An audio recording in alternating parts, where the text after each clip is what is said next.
Joining me right now with more Trump 2016 Deputy Campaign Manager, Mr. David Bossie. David, good to see you. Right? I mean, the Thanks little boy who cried wolf. If it's not one thing, it's another with them. I mean, but this one is so ridiculous because this is just right there in the Constitution.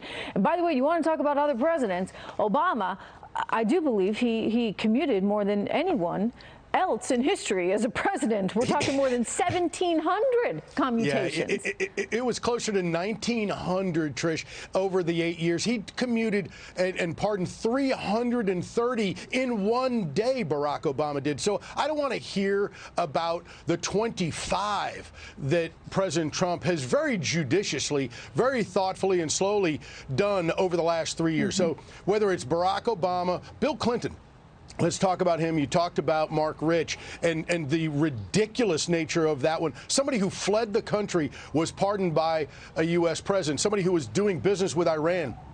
Just absolutely a lowlife. But what's worse is Bill Clinton, he pardoned 16 FALN terrorists that you were mentioning.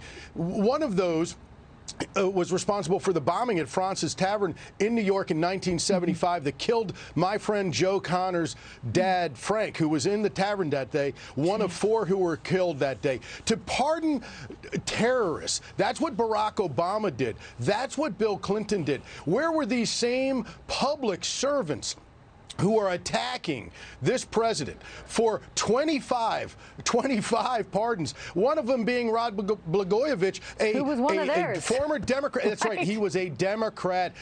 Look, this was heavy-handed sentencing. This was way above. He should have gotten a 1 or 2 year sentence for those crimes. That's a fact. He was convicted. He should have done it.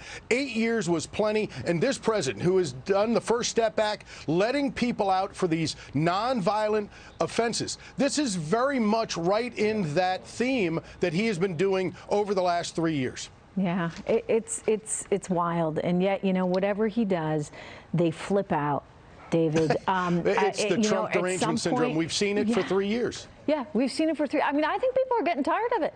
I think that, you know, they're going to go to the ballot box and they're going to say enough. You know, enough with these Democrats. Right. They're going to vote themselves right out of their majority in the House, aren't they? I certainly hope so. I just love to keep him going.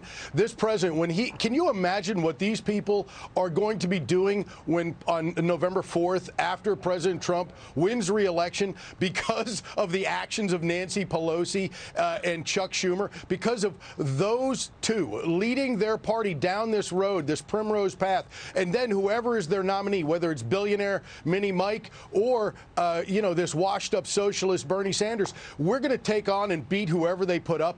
But on November 4th, these very folks who are complaining every minute of every day are going to realize they have another 4 years of this. David, it's good to see you. Thank you so much.